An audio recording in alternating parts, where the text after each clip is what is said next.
in the shadows of missile strikes and televised speeches. Another war was quietly unfolding, one without explosions or body counts, but one just as dangerous. As the world focused on air raids, rocket attacks, and diplomatic escalations between Iran and Israel, an invisible battle began in the background. A battle fought not with tanks or drones, but with lines of code and silent keystrokes. Israel's hackers infiltrated Iranian air defense networks, disrupted military communications, and disabled critical databases used by Iran's Revolutionary Guard. But the cyber war didn't stop at military targets. Israel has long been recognized as a global cyber superpower, boasting some of the most advanced digital warfare capabilities in the world. Iranian hackers attempted to disrupt Israel's emergency alert systems during rocket barrages, meaning civilians in some areas received late or false notifications. In another case, traffic signals in Tel Aviv were reportedly scrambled for over an hour, causing widespread chaos during an active air raid. Unlike missile launches or tank movements, cyber attacks leave no smoke trails, no rubble, no sirens. They begin with code injections, data breaches, and system infiltrations. And by the time the missiles fly, the damage has already been done in cyberspace. The battlefield has expanded. It's not just cities, borders, and bases anymore. It's servers, satellites, and social media. A war where soldiers are hackers, where weapons are lines of code, and where silence can kill. Iran and Israel have proven that they read not just regional rivals, they read digital giants. And the next global war may not begin with a missile strike. It may begin with a flicker on your screen. Attribution is difficult, deniability is easy, and consequences often emerge only days or weeks later. It blurs the line between peace and war. Iran continues to test Israeli networks for vulnerabilities. Israel continues to monitor and disable Iranian assets. Neither side can fully retreat from the digital front, because no treaty has ever been written for this kind of war.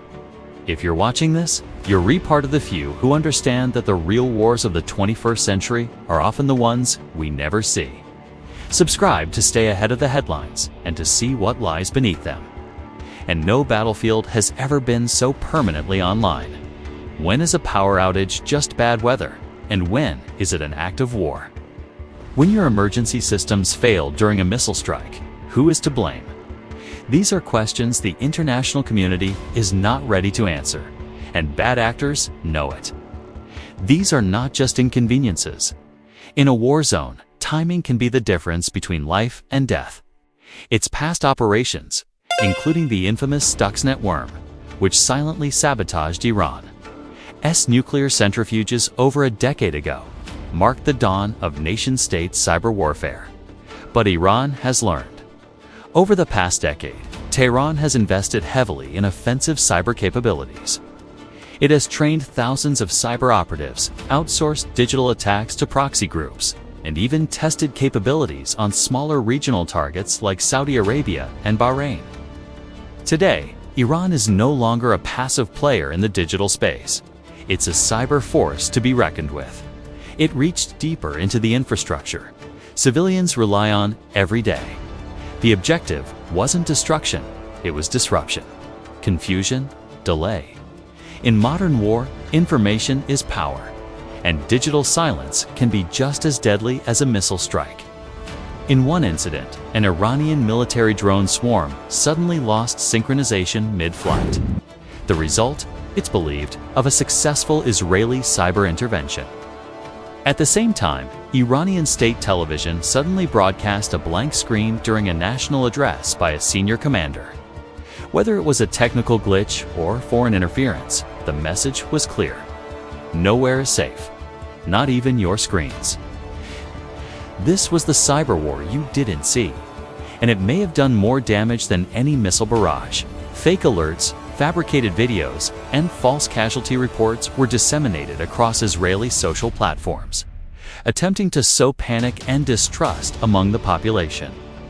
Meanwhile, Israel struck back, not only with cyber sabotage, but by exposing Iranian troop movements and leaking surveillance footage. allegedly intercepted from Tehran's internal communications networks. Some reports claim that Israeli intelligence hijacked an encrypted Iranian military Zoom meeting. Whether true or exaggerated, the mere possibility reveals how blurred the line has become between cyber surveillance and cyber warfare. When hostilities between Iran and Israel escalated into open warfare on June 13th, cyber units on both sides launched coordinated attacks almost simultaneously. While Iranian drones filled the skies over the Golan Heights and Israeli warplanes struck targets in Syria and Iran, another theater was activated, one that exists beneath the surface of our everyday lives. Iranian cyber operatives deployed dormant malware into Israel's municipal systems, aiming to cripple logistics in cities like Tel Aviv and Ashkelon. Electricity grids, hospital servers, and port scheduling systems were targeted with silent but calculated intent. The goal wasn't immediate chaos. The goal was to create digital paralysis. In response, Israel's elite cyber warfare unit, Unit 8200, retaliated swiftly and with surgical precision. Iranian-affiliated hacker groups, including the notorious Charming Kitten and CyberAb3 Angers, launched massive disinformation campaigns alongside their cyberattacks. This cyber battle was not spontaneous. It was years in the making. The cyber war didn't just target soldiers or commanders, it targeted society itself. On the other side, Israel focused heavily on disabling Iranian drone coordination systems and air defense radar. What makes cyber warfare so dangerous is not just its reach, but its invisibility. This conflict between Iran and Israel has revealed more than a clash of militaries. It has exposed a terrifying truth. Modern wars are fought in silence first. As world powers respond to the physical war with calls for ceasefires and negotiations, the cyber war remains active and mostly hidden. This is the new era of conflict. This has been Shadows of Strategy.